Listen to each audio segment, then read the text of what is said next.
buka firman Tuhan di dalam Wahyu pasal yang kedua. Di dalam Wahyu pasal yang kedua, kalau pada malam hari ini saudara, kita bersama-sama merenungkan akan firman daripada Tuhan ini, kita harus menyadari saudara bahwa di dalam dunia ini tidak ada yang kekal. Semuanya terbatas dan semuanya ada akhirnya. Seperti di dalam Wahyu pasal 2 ini, ayat yang pertama ditulis, tuliskanlah kepada malaikat jemaat di Efesus.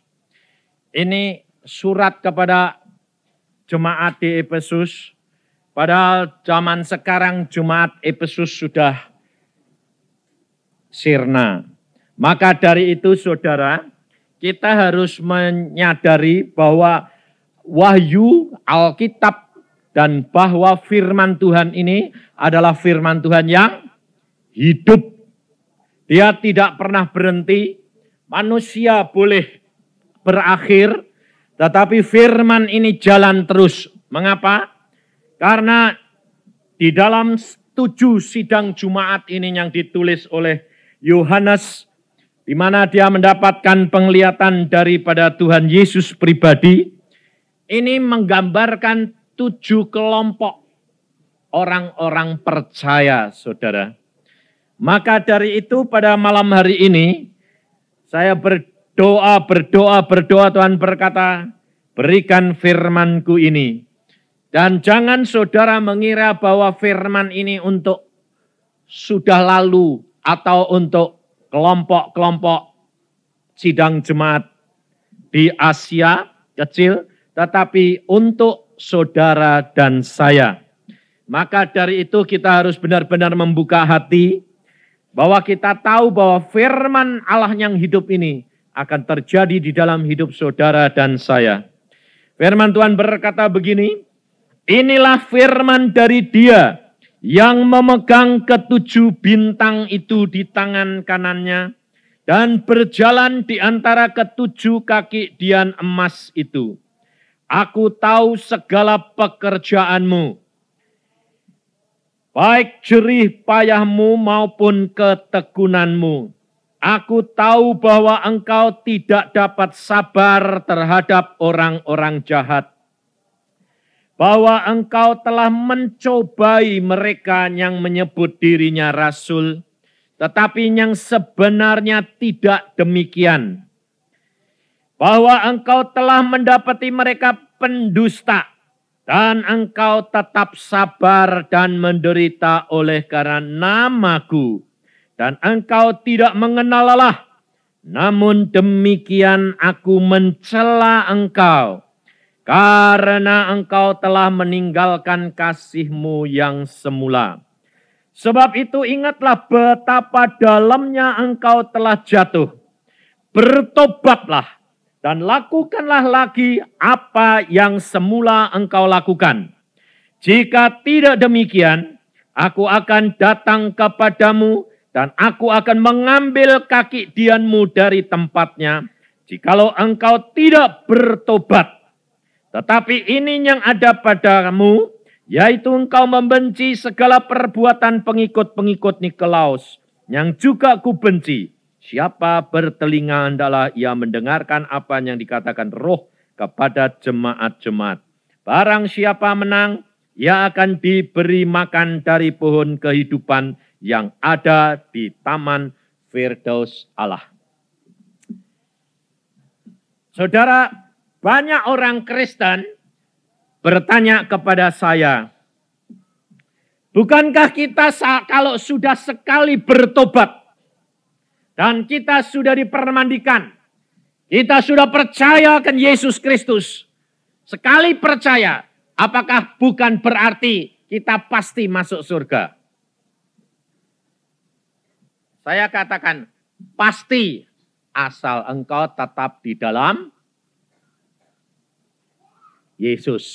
Nah, ayat-ayat Alkitab ini pada hari ini mengatakan, Tuhan Yesus sendiri yang berkata kepada anak-anaknya. Dia berkata apa? Bahwa apabila engkau tidak bertobat, maka aku ambil dan kamu akan aku pindahkan kaki Dian ini dari tempatnya. Jadi kira-kira ini peringatan Tuhan ini kalau orang-orang itu tidak bertobat, selamat enggak?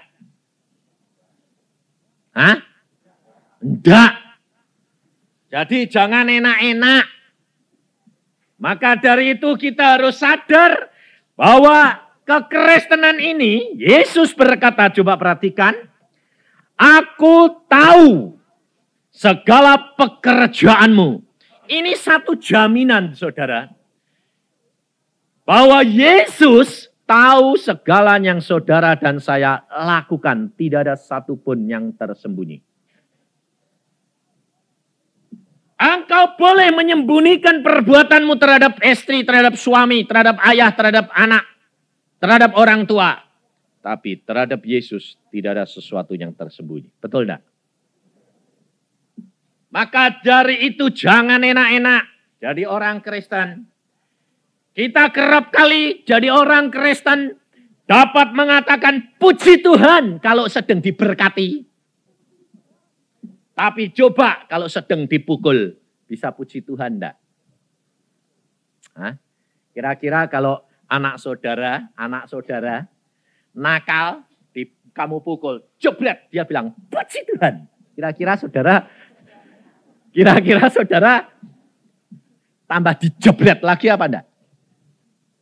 Hah? Ayo. Tapi pernah enggak anakmu yang kecil-kecil ini kalau dipukul bilang, puji Tuhan, ada enggak? Enggak ada loh. Yang dipukul terus nangis. Ya, nah, maka dari itu kita harus menyadari, saudara. Karena kerap kali kita ini tidak merasa bahwa apa yang kita perbuat itu dicatat dan direkam oleh Tuhan. Seperti saudara perhatikan video ini loh. Zaman sekarang itu pengetahuan demikian luar biasa. Setiap gerak-gerik saya, perkataan saya direkam. Betul enggak? Ini pengetahuan asalnya dari siapa? Dari Tuhan. Karena apa? Karena Tuhan itu ingin memberi tahu kepada saudara bahwa setiap Alkitab ini ya dan amin mesti terjadi. Saya pada waktu masih kecil saya baca gini. Waktu di Wahyu saya membaca begini. Nanti dekat akhir zaman bahwa dua saksiku yang dianiaya dan mereka mati. Tapi penguasa-penguasa orang-orang yang jahat itu tidak mengizinkan saksiku itu dikuburkan. Dan mayatnya akan dilihat oleh seluruh muka bumi dunia ini. Waktu itu saya baca belum ada TV. Jadi saya pada waktu kecil suruh baca Alkitab, saya bahas ini ayat khayalan atau ayat nyata, saya bilang. Tuhan berkata, fakta mana? Sekarang saja ya saya tidak bisa lihat apa yang terjadi di Eropa. Pada waktunya engkau akan lihat. Setelah ada TV, Tuhan ngomong, kamu lihat pertandingan sepak bola di mana itu? Di London. Loh, nah kalau kamu lihat, Alkitab sudah ngomong belum? Bahwa dua saksiku nanti kalau mati, mereka tidak boleh dikuburkan dan seluruh dunia akan melihat. Jadi sebelum kejadian Allah sudah menyatakan bahwa TV nanti bakal ada. Dan nyatanya sekarang ada. Maka dari itu saudara, di dalam perkembangan ilmu pengetahuan ini saudara harus perhatikan. Saudara harus ingat, setiap kali kamu lihat ada rekaman, hidupmu direkam. Jangan enak-enak kamu. Kamu berbuat dosa di tempat lain, orang lain tidak tahu. Allahmu tahu, ada rekamannya. Sekali waktu engkau akan lihat rekamanmu. Ayo, malu enggak kamu? Hah? Maka dari itu saudara, kita harus hati-hati jadi orang Kristen. Jangan enak-enak. Sekali waktu akan Allah buka semuanya dosa-dosamu. Dan engkau akan lihat perbuatanmu. Dan engkau akan berkata apa? Tuhan, aku layak sebetulnya masuk neraka. Maka dari itu kalau engkau tidak menyadari perbuatan-perbuatanmu, terlambat saudara. Yesus berkata di sini, Yesus tahu segala perbuatanmu. Engkau berbuat apa saja ketahuan. Maka dari itu kita harus benar-benar menjadi orang Kristen yang sungguh-sungguh. Jangan munafik. Makanya saya terus terang berjanji, berkomunikasi sama Tuhan, saya berkata begini. Pada waktu saya dipanggil Tuhan menjadi hambanya, saya bilang, Tuhan, aku terus terang tidak kepengen jadi hambamu. Tuhan tanya, mengapa? Sebab jadi hambamu itu repot. Kenapa kok repot? Setiap omongan dituntut. Lalu Tuhan tanya sama saya, kalau aku mau kamu jadi hambaku bagaimana? Ya terserah, tapi aku tidak mau. Lalu Tuhan berkata, aku panggil kamu dan aku tetapkan kamu harus jadi hambaku. Aku bilang, oke. Tapi kalau sampai aku jatuh, namamu yang dihina, bukan saya. Engkau tahu watakku, watak yang gila-gilaan, saya bilang. Lalu Tuhan berkata, engkau mau diproses dulu, atau engkau sampai jadi dulu, sambil di jalan, diproses, sambil nginjil, atau kamu jadi dulu. Saya kerap kali membaca autobiografi daripada hamba-hamba Tuhan. Saya lihat saudara, wah jadi hamba Tuhan itu tidak enak.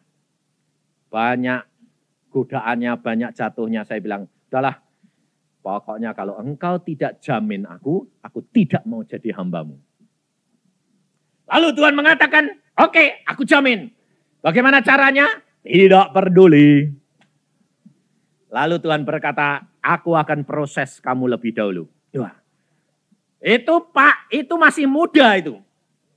Tapi perjalanan hidup saya dari umur 21 mulai terus. Saya pikir loh, umur 30 kok belum dipanggil.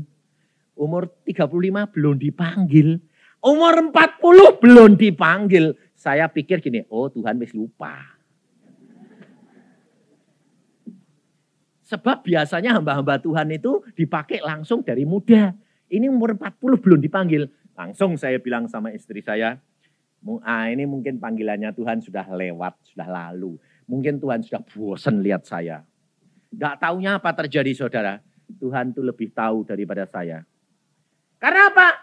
Ternyata setelah umur 40, saya masih jalani apa? Jatuh cinta sama orang lain.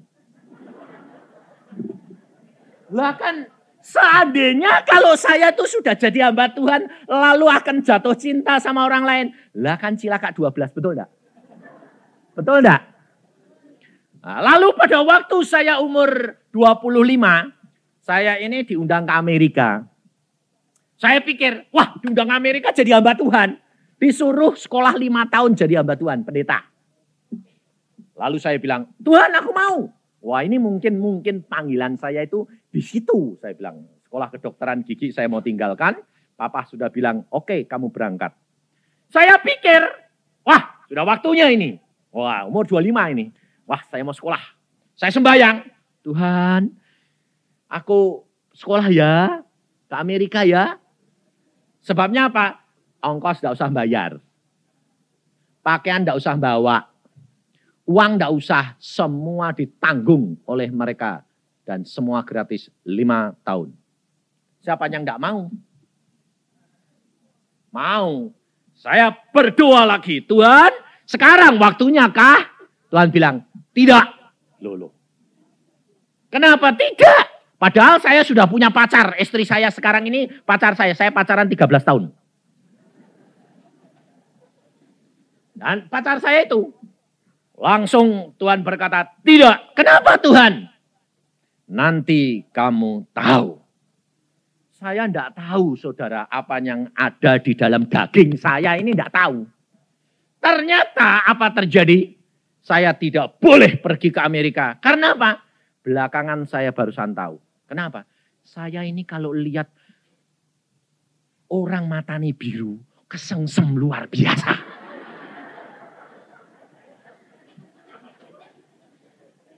Lah kan aneh toh?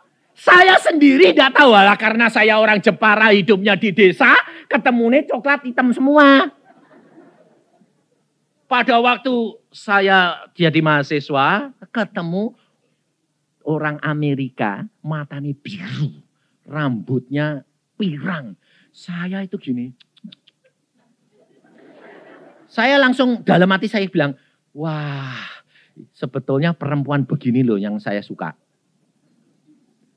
Lalu Tuhan ngomong sama saya, ngerti kamu kenapa engkau tidak boleh aku ke Amerika? Di Amerika orang seperti gini itu banyak. Lah kalau kamu kesengsem, ini pindah ini, pindah ini, pindah ini. Lalu kamu bakal jadi hambaku atau jadi apa? Tuhan bilang. Langsung bilang, iya ya Tuhan. Saya bilang, saya itu tidak tahu watak perangai saya sendiri. Loh, ini jujur. Saudara sendiri juga kadang-kadang gitu dah. Ya dah. Waktu pacaran kawin baik setahun.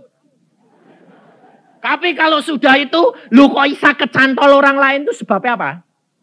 Watake yang pendem itu keluar. Istrinya enggak tahu, sampai tanya, lu kok bisa kue kecantol itu? Dulu kue seneng aku, dulu seneng kamu, ini kok ada lagi?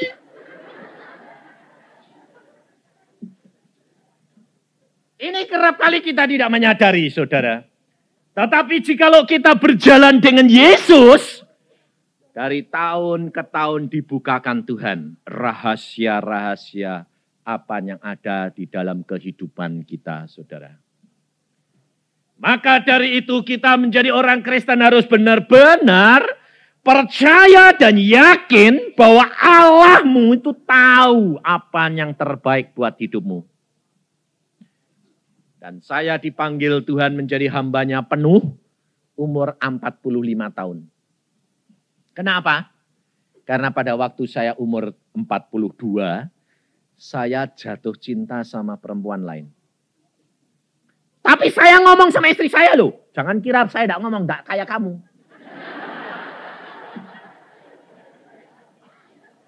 Saudara kalau jatuh cinta kan tidak ngomong toh. Ayo, mana istri-istri yang dikasih tahu suaminya kalau dia jatuh cinta sama perempuan lain? Tidak ada toh? Tidak ada. Paling-paling diem terus. Hanya istrinya taunya ini kok aneh sih. Kok aneh? Ya toh? Aneh tapi tidak tahu. Tapi nyata. Tapi kalau saya lapor. Saya ini orang belak-belakan. Sebelum saya bilang Tuhan sudah 40 tidak mau panggil. Oh mungkin lupa. Istri saya bilang, Tuhan tidak pernah lupa. Tidak tahunya 42, saya ngomong sama istri saya. Kenapa? Timbul lagi. Timbul apa? Seneng pacaran lagi. Loh, lah saya bilang Tuhan kok aneh. Kok timbul pacaran? Ini kok aneh saya bilang. Lalu Tuhan bilang, orang dunia bilang toh, muda kedua, remaja kedua. Oh ada toh. Tuhan bilang sebetulnya sih itu istilah sebetulnya tidak ada. Tapi karena dari sananya itu jalurnya laki-laki itu memang lihat di Alkitab istrinya itu lebih dari satu. Oh ini jadi dosa turunan Tuhan. Iya. Loh saya tanya semua laki-laki ini pernah ketarik orang lain enggak?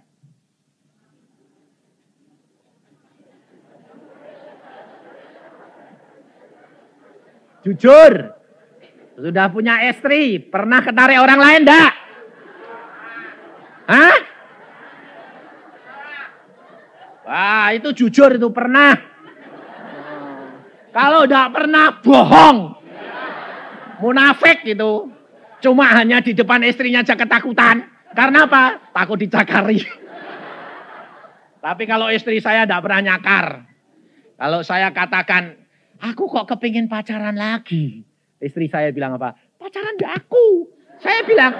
Saya bilang, nggak mau. Sebabnya kamu sudah punya aku. Kepengen yang lain. Lah kok aneh?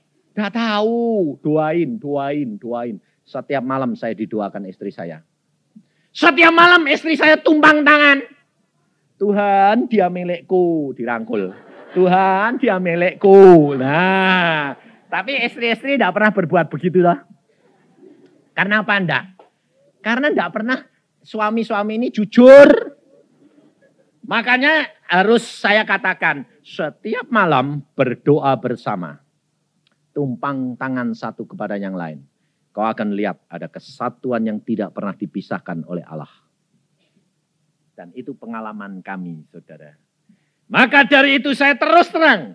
Dan pada waktu setelah semua selesai, Tuhan berkata, sekarang waktunya. Apa Tuhan? Jadi hambaku. Loh, sudah 45. Telat, sudah putih semua. Tuhan berkata, aku tidak pernah terlambat. Musa aku panggil umur 80. Masih lumayan kamu 45. Wah, ya sudah, oke deh. Lalu saya berkata, oke sudah Tuhan. Lalu Tuhan berkata, tinggalkan. Lalu sejak itu saya katakan, apakah sudah jaminan bahwa aku tidak akan jatuh? Tuhan berkata, tidak, aku jamin kamu. Dan memang betul luar biasa. Hidup saya sekarang, lihat semua orang itu kok sama semua. Kalau ada perempuan cantik itu ya saya lihat, oh cantik. Tapi cuma hanya sampai di sini, tidak bisa masuk ke sini. Saya sampai bilang, kok tidak bisa masuk ya Tuhan? Sudah dikasih benteng, sudah dikasih perisai. Loh. Maka dari itu saudara, kehidupan kekristenan itu ada jaminan. Apabila engkau hidup menurut kehendak Dia. Ada waktunya. Yang tahu waktu yang tepat itu Allahmu, bukan saudara. Saudara sendiri secara pribadi tidak mengenal pribadimu.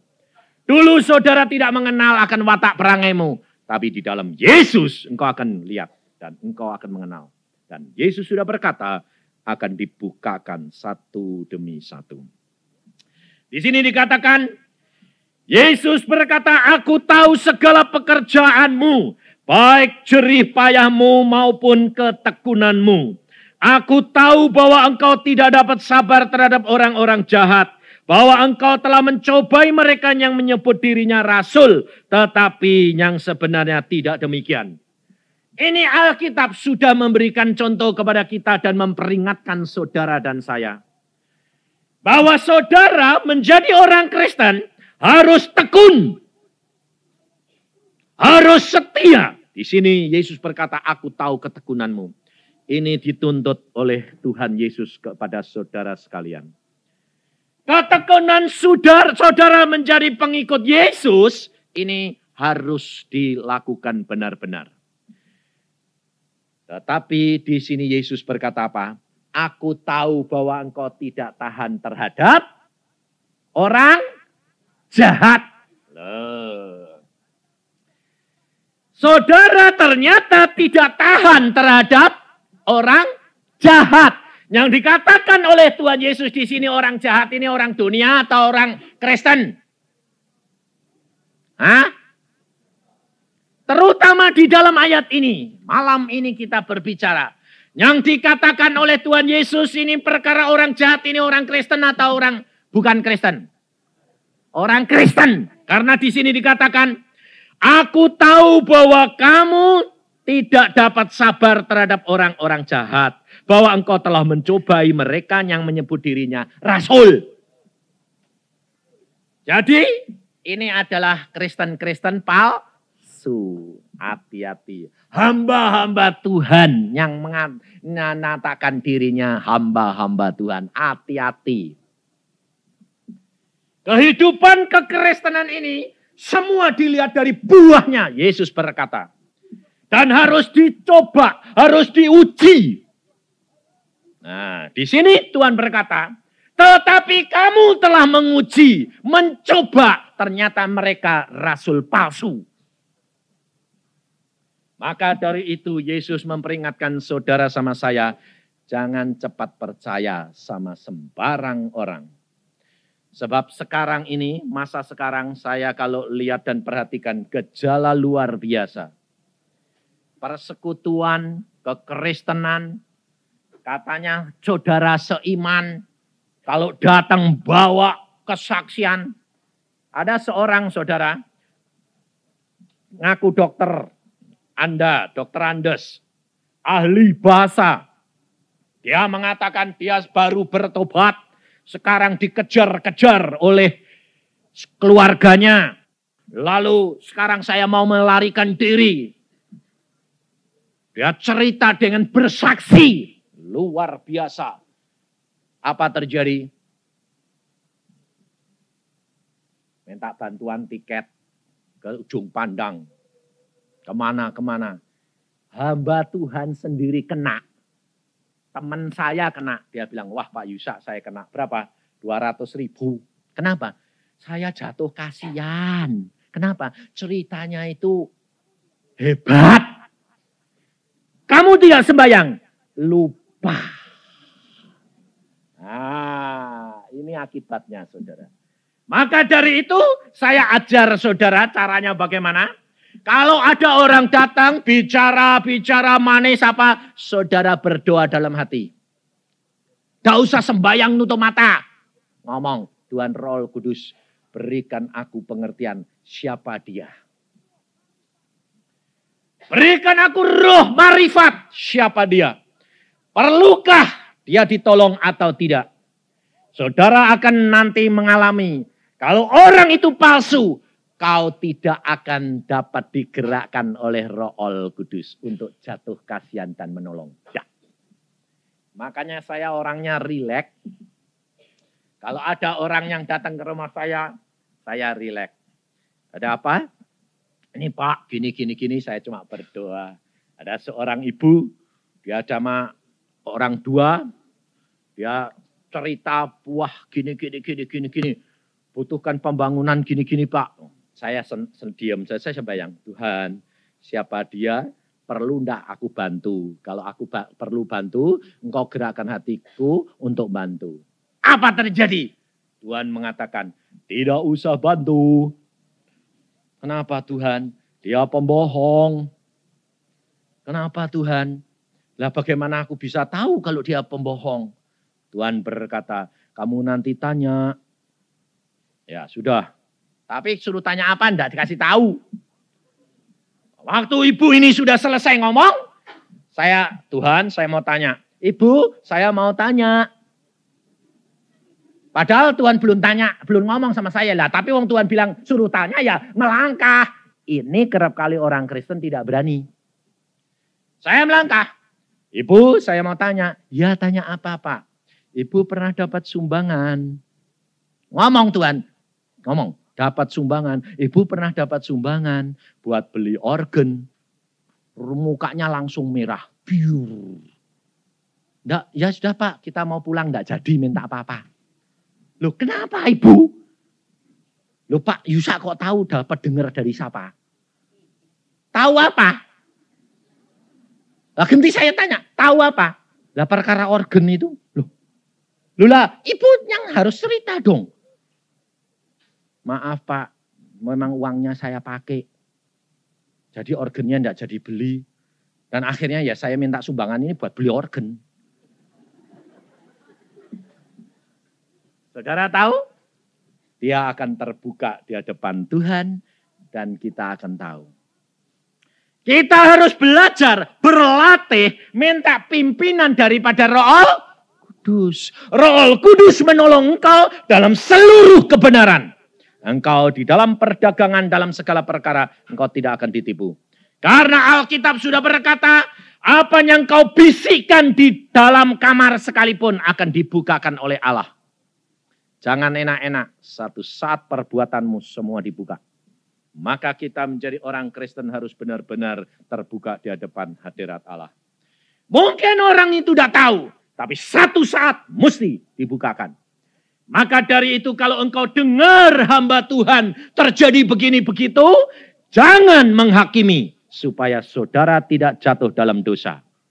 Kalau engkau dengar bahwa umpamanya contohnya saya ini datang ke Surabaya, ada orang cerita, saya dengar sendiri.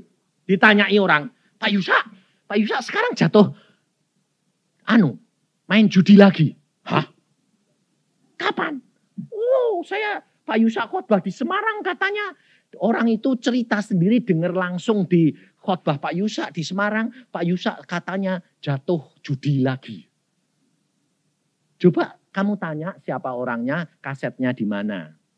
Saya tidak pernah berbuat judi lagi. Buat apa saya jadi hamba Tuhan kalau masih main judi? Saya bilang. Pak Yusak katanya jatuh judi lagi. Coba kamu tanya siapa orangnya, kasetnya di mana. Saya tidak pernah berbuat judi lagi. Buat apa saya jadi hamba Tuhan kalau masih main judi? Saya bilang. Oh, orang itu mungkin pada waktu saya khotbah, saya terbuka dalam segala perkara supaya orang lain boleh membuktikan bahwa Yesus yang mengubah saya.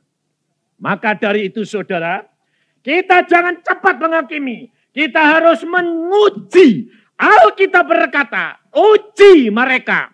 Setiap orang yang datang kepada engkau, ujilah tiap-tiap roh itu. Dan saudara minta pimpinan Roh Kudus. Dan saudara minta hikmat, minta marifat. Untuk membedakan roh yang tunduk kepada Yesus dan roh yang tidak tunduk kepada Yesus. Tetapi saudara jangan menghakimi. Maka dari itu Yesus berkata bahwa saudara-saudara ini tidak tahan terhadap orang jahat. Artinya terhadap tipu muslihat daripada orang-orang yang percaya. Dan di sini dikatakan bahwa dan engkau tetap sabar dan menderita oleh karena namaku. Berarti orang-orang ini membuat banyak anak-anak Tuhan menderita. Tetapi jangan ngomel. Ada waktunya Allah akan membayar harga yang engkau sudah bayar. Yang penting engkau harus berpegang teguh akan nama Yesus. Jangan goyah. Di dalam penderitaan, di dalam keadaan yang rugi, engkau bisa tertipu. Jangan goyah. Allahmu tidak pernah hutang. Tidak pernah Allah hutang. Dia pasti bayar harga itu. Karena Allah kita itu Allah yang luar biasa. Dia sanggup lakukan segala perkara. Tetapi Allah berpesan kepada kita pada waktu ini.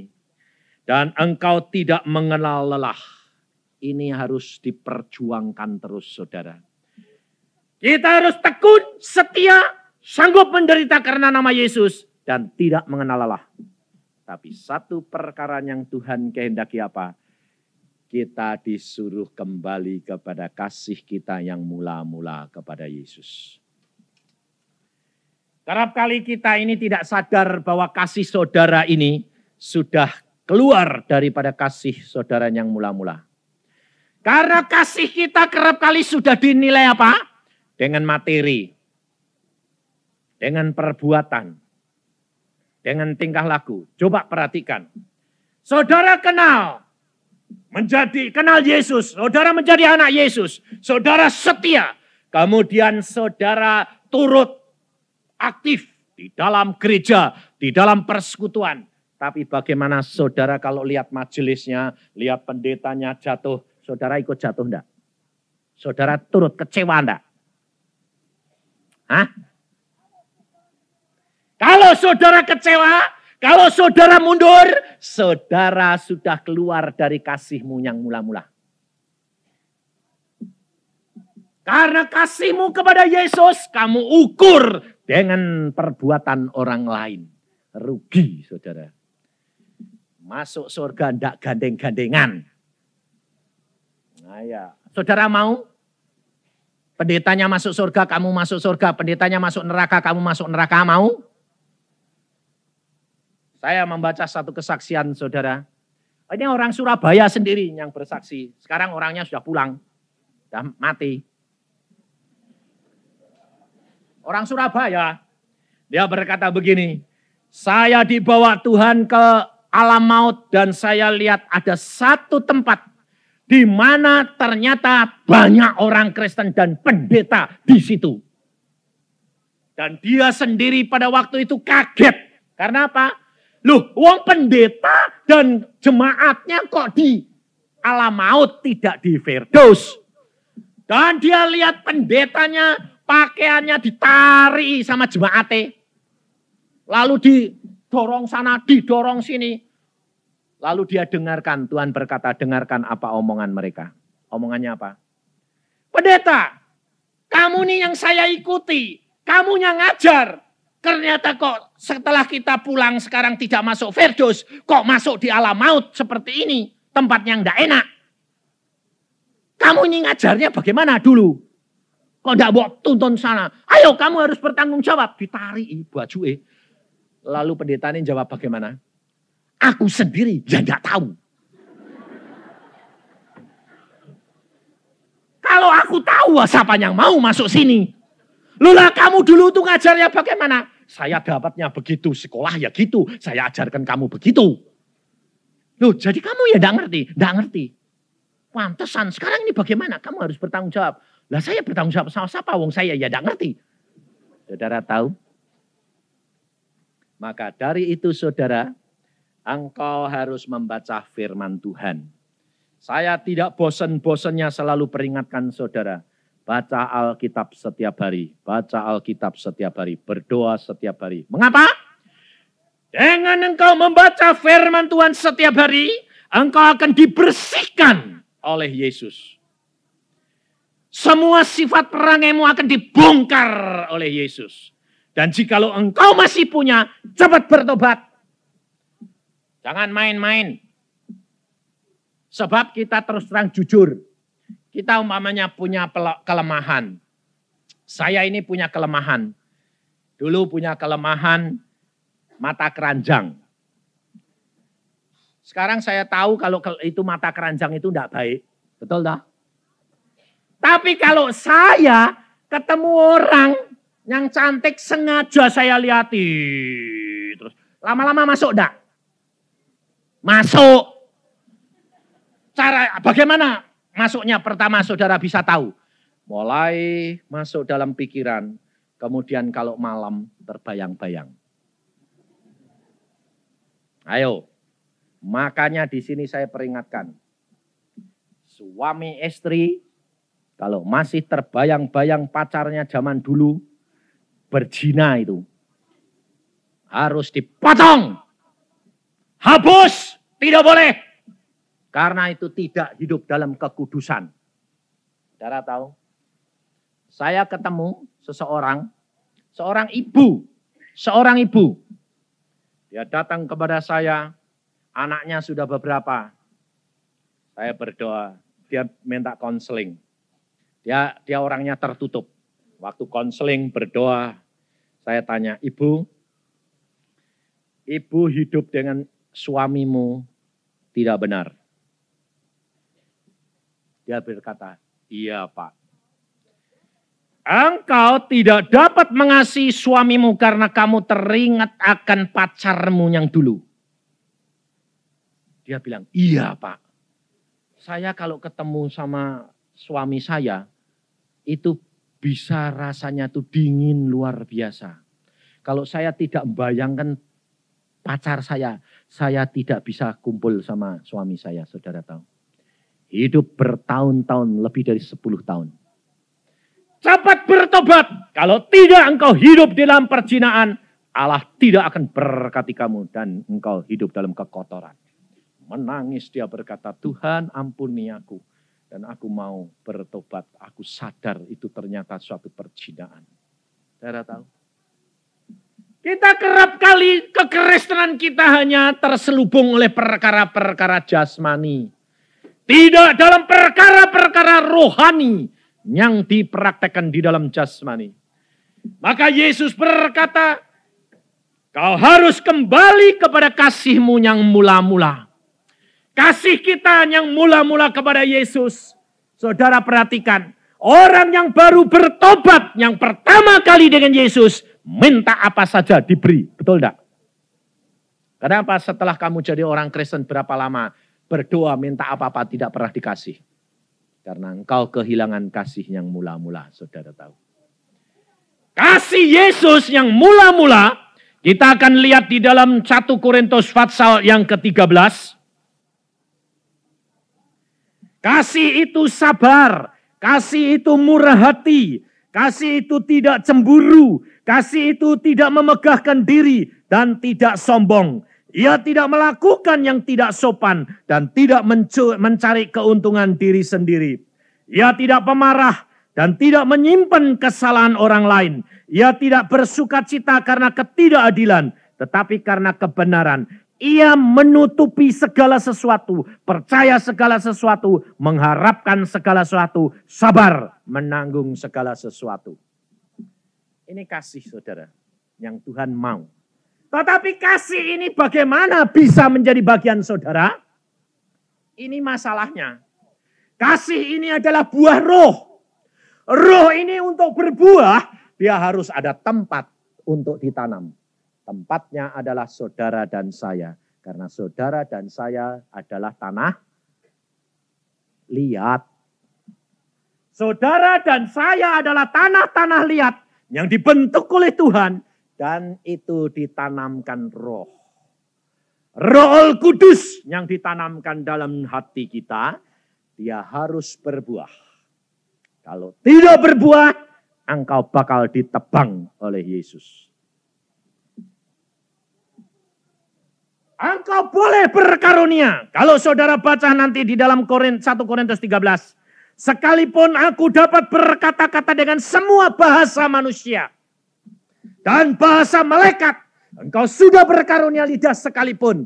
Tetapi kalau engkau tidak berbuah, saudara, buah-buah roh, kau akan ditebang oleh Tuhan.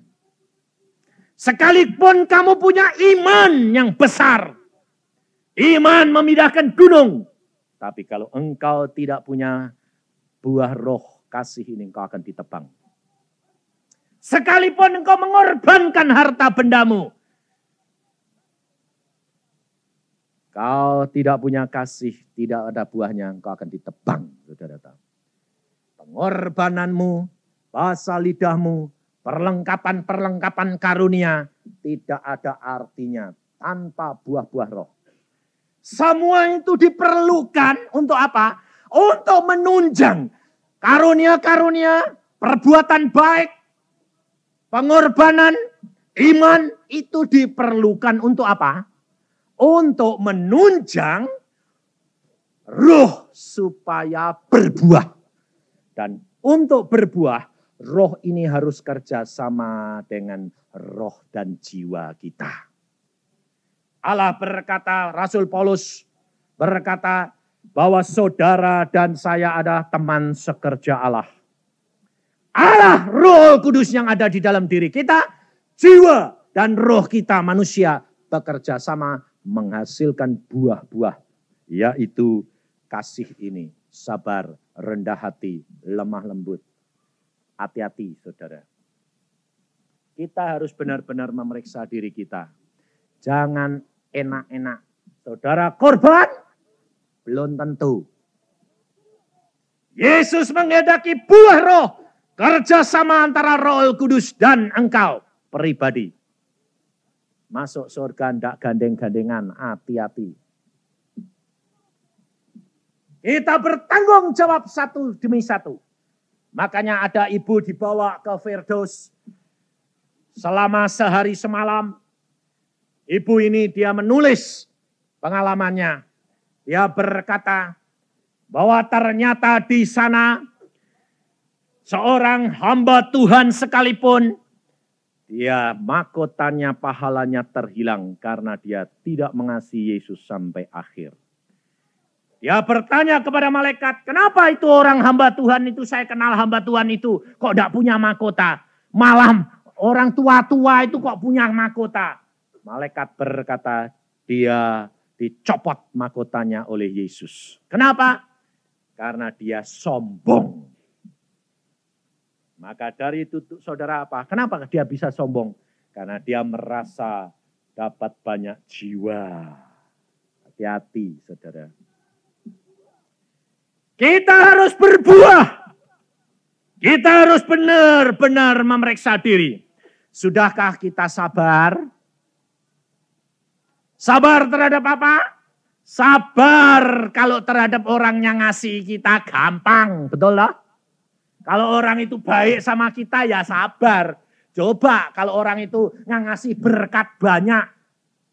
Saudara suruh nunggui sak jam masih tidak apa-apa. Makanya saya terus terang jadi hamba Tuhan. Tidak mau diperbudak. Saya kalau datang langsung saya doa, bicara, selesai, pulang. Orang-orang bingung. Loh kok seperti kayak gini Pak Yusa? Lah mau apa? Mbok ya yang lama sedikit ngobrol. Wah saya bilang. Enggak mau, kenapa? Nanti saya terpengaruh kamu. Loh betul enggak? Saudara kira gampang. Saya barusan ngalami saudara. Janjian sama orang. Dia minta pelayanan karena ayahnya ini koma, sakit koma. Mati ndak, hidup ndak, sudah koma. Nah, karena pelayanan saya penuh, akhirnya saya janji kemarin jam 5:30, antara 5:30 sampai jam 6. Saya tuh ndak tahu kalau pernah saya khotbah di Ambengan. Nah, om itu tuh duduk di depan. Setelah selesai khotbah, saya tuh ngomong gini, bisa ngomong sendiri. Saudara-saudara, ada di antara saudara bakal tidak ketemu saya. Kalau aku nanti saya datang kembali, saya tidak akan ketemu dengan saudara. Karena saudara sudah waktunya pulang. Bisa ngomong. Lah aku tuh gak ngerti kalau om itu. Lah ternyata om ini setelah khotbah ngomong sama anaknya. Itu aku. Loh, aku mana apa? Khotbah Yusa itu aku. Yang bakal gak ketemu Yusa itu aku. Nah, saya gak ngerti. Setelah saya janjian karena waktu saya tidak ada. Karena komanya sudah lama, jadi saya janji kemarin jam 5:30 sampai jam 6. Saya jam 6 kurang seperempat sampai sana. Loh, lah kok sudah ada kransnya. Kembang-kembangnya sudah ada di rumah. Loh, lah minta doakan kok sudah game. Lalu istrinya Pak Samudi berkata begini. Loh ya, game ya enggak apa-apa toh. Mungkin kita masih ketemu mayatnya. Ternyata setelah saya datang, mayatnya aja enggak bisa lihat. Kenapa? Saya janjian 5:30 sore, meninggal jam pagi. Sore itu saya datang, baru upacara selesai, upacara tutup peti. Jadi saya datang itu sudah sepi, rapi, peti netok. Lalu saya bilang, loh, lah kok saya tidak dikasih tahu ya pagi. Tidak sempat Pak Yusa, anaknya bilang. Tapi memang papa itu sudah ngomong kok Pak. Ngomong apa? Ngomong sama saya pada waktu Pak Yusa khotbah di Ambengan. Pak Yusa ngomong ada di antara saudara yang akan tidak ketemu saya karena sudah waktunya pulang. Dan papi bilang sama saya, itu aku. Dan ternyata kok sekarang genep ya Pak Yusa. Pak Yusa datang kok sudah benar-benar pulang. Sampai jenazahnya aja kok tidak bisa lihat. Tidak boleh lihat saya. Ya sudah, saya bilang ya sudah. Saya bilang puji Tuhan. Baik. Tapi setelah saya renungkan. Kemarin dulu saya khotbah di Ambengan lagi. Loh, saya bilang gini. Loh lah, om sing paling tuwek itu kok masih. Tak pikir ya dia yang paling tuwek. Nggak taunya yang lebih muda yang pulang. Jadi saudara tahu, waktu kepulangan kita tidak ada yang tahu, betul? Jangan mengira kalau kamu masih muda belum tidak dipanggil Tuhan. Siapa tahu malam ini kamu dikunjungi.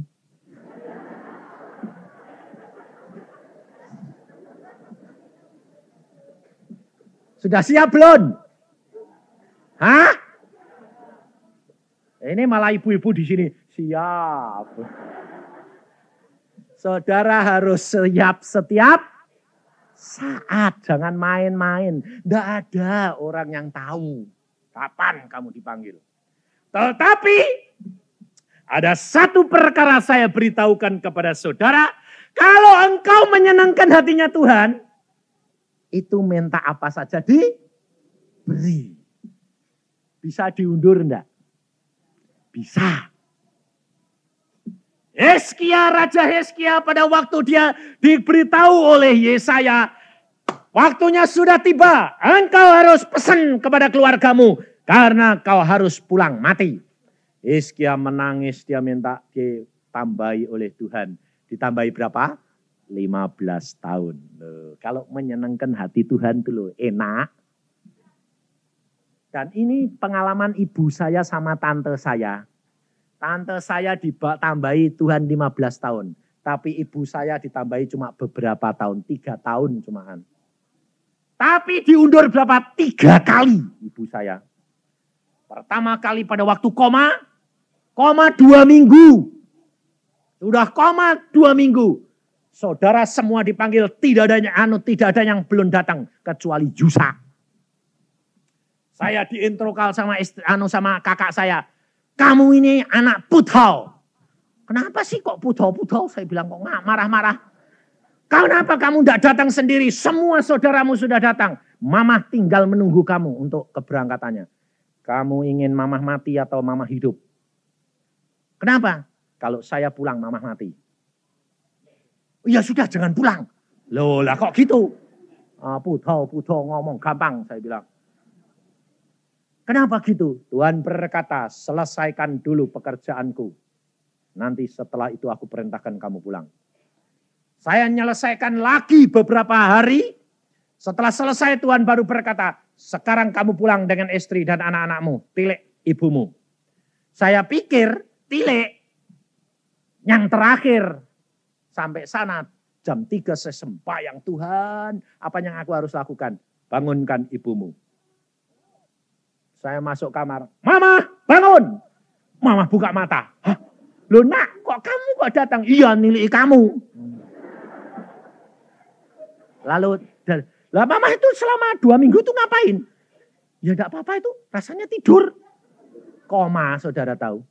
Dan dia sembuh sempurna. Luar biasa Allah. Ditambahi. Lalu yang kedua di Australia. Di Australia, dia diajak naik jet coaster sama adik saya. Orang sudah 47 kok dinaikin jet coaster. Saya bilang, kamu ini apa-apaan? Saya bilang, saya di Australia saya nyoba. Mana sih yang dinaiki mama itu mana? Ini loh kak, 90 derajat. Saya bilang, ini. Lah yang mati orang tua mbok ini. Lah wong turun jurang itu 90 derajat. Saya saja mau kecemplung kok. Sampai pegangan kenceng kok. Mama saya orang tua di naik itu. Setelah naik itu apa terjadi? Sarafnya di tengkuknya putus. Dan sejak itu tiap 1/4 jam dia apa? Muter-muter lalu ngomong sendiri. Waktu diperiksakan dokter spesialis, dokter berkata apa?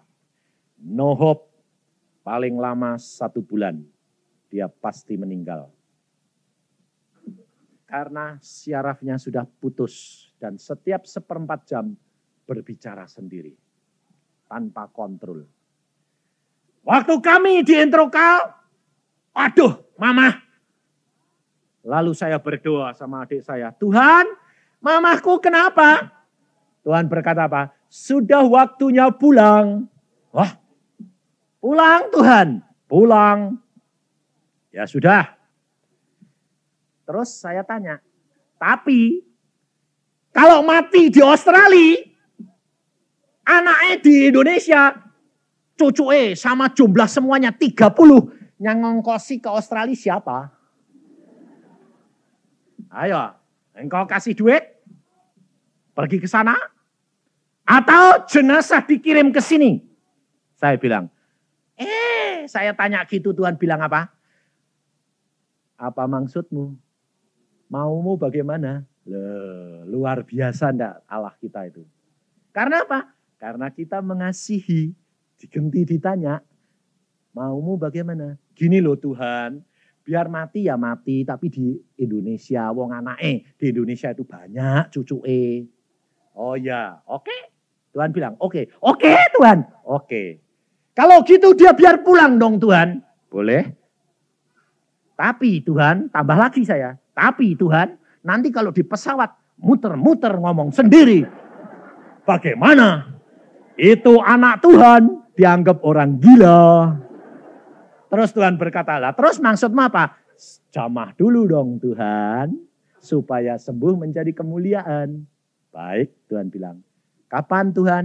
Malam ini aku jamah ibumu. Saya introkal ke Sydney. Tidak usah takut, tidak usah menangis.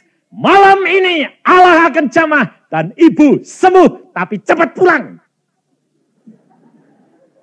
Langsung saudara tahu jam 12 ibu saya teriak-teriak luar biasa. Sakitnya katanya lehernya mau putus. Dan ayah saya berdoa. Tuhan Yesus datang sendiri menemui ibu saya. Tuhan berkata, mengapa kamu teriak-teriak? Sakit Tuhan. Penderitaanmu belum seberapa dibanding penderitaanku di atas kayu salib. Mengapa kamu berteriak-teriak? Kenapa kamu tidak mengucap syukur kalau Allahmu sudah menanggung penderitaanmu? Kamu hanya mengasihi dirimu sendiri, tidak mengasihi aku lebih dari segala-galanya. Langsung ibu saya minta ampun. Ya Tuhan, ampun. Aku mengucap syukur kalau aku boleh menderita sebagian dari penderitaanmu. Sekarang aku mengucap syukur. Apa terjadi? Yesus berkata, karena engkau mengucap syukur, aku sekarang jamah sembuhkan kamu. Jadi sembuh sempurna. Apa terjadi? Besoknya dia berkata, Papa sembuh. Lalu dia bilang, yuk sembuh ya sembuh tapi periksa dokter. Oke, periksa dokter. Apa terjadi saudara? Dokter bilang, siapa yang nyembuhin? Yesus. Wah kalau gitu mujizat masih terjadi ya. Yesus masih terjadi. Saudara tahu? Dan yang ketiga apa? Dia pulang ke Indonesia. Langsung saya bilang sama adik-adik saya, kumpul, bikin foto, buat kenang-kenangan, mumpung masih hidup. Cepat. Terus kemudian 3 bulan lagi saudara. Tambah 3 bulan lagi, Tuhan itu langsung bawa dia pulang. Bawa dia pulang. Setelah dia pulang, naik. Dia lihat anak yang paling kecil mau melahirkan. Kurang cuma 2 bulan. Saudara. Ibu saya cuma lihat sama Tuhan. Tuhan, dia cuma lihat anaknya yang mau melahirkan. Gak ngomong. Yesus langsung tanya. Tanya bagaimana? Kenapa kamu liatin anakmu? Kamu kepingin menunggui cucumu lahir? Ya Tuhan, ya sudah sana balik dulu. Balik lagi, saudara. Bayangin saudara. Balik dia berkata, oh aku suruh balik boleh nungguin cucuku lahir. Setelah cucunya lahir, dibawa pulang, lahirnya di Bandung. Dibawa pulang, saya bilang, Mama, sebentar lagi kamu akan dijemput Yesus. Ya nak, aku tahu, sudah diundur-undur loh. Kita akan bertemu di Firdaus. Jangan cari kita di dunia. Pada waktu saya mau pergi ke Semarang, apa terjadi? Tuhan berkata, berikan salam selamat tinggal kepada ibumu. Engkau tidak akan bertemu dengan dia. Pada waktu saya di Ungaran, saya tahu. Hari Minggu, Tuhan berkata, ibumu minta diri, mau pulang. Hati saya terenyuh. Kepingin ketemu, ya toh, wong anak ini anak laki yang tergede, yang paling disayang lagi. Saya bilang, Tuhan aku kepingin ketemu. Yesus tanya apa? Engkau mau ketemu ibumu atau engkau mau melayani aku? Nangis saya. Nangis saya bukan karena tidak boleh ketemu, tapi saya mencintai Yesus dari segala-galanya. Saya berkata, tidak Tuhan, aku mengasihi engkau lebih dari segala-galanya. Aku toh akan bertemu dengan ibuku. Dan aku tetap melayani engkau. Tuhan berkata, baik hambaku, itu yang aku minta dan aku senang karena kamu melayani aku lebih dari segala-galanya. Dan hari Selasa saya sedang khotbah di Kudus. Jam 7:10 ibu pulang. Saya lihat, saya berkata, selamat jalan ibuku. Dan saya dicari istri saya tidak ketemu. Tapi saya yang introkal istri saya. Selesai khotbah 7:30 saya angkat telepon. Saya telepon ke Bandung istri saya bilang, kamu di mana? Mamah pulang. Saya tahu, mamah pulang jam 7:10. Kamu kok tahu? Saya sedang khotbah, saya lihat mamah pulang. Dan mamah berkata, selamat tinggal anak, selamat bekerja. Kita akan bertemu di Firdaus. Hidup kekristenan kalau engkau mengasihi Yesus.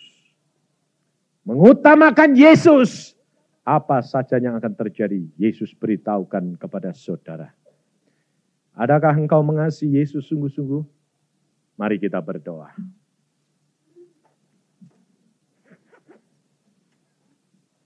Biar musik menyanyikan dan saudara menyanyikan, Yesus, aku cinta kepadamu. Saudara berdoa. Sekarang ini waktunya engkau harus periksa dirimu pribadi demi pribadi. Apakah engkau mengasihi Yesus sungguh-sungguh lebih daripada dirimu sendiri? Apakah kasih Yesus engkau ukur dengan materi? Apakah kasih Yesus engkau ukur dengan perbuatan orang lain? Apakah kasih Yesus engkau ukur dengan kasih suami?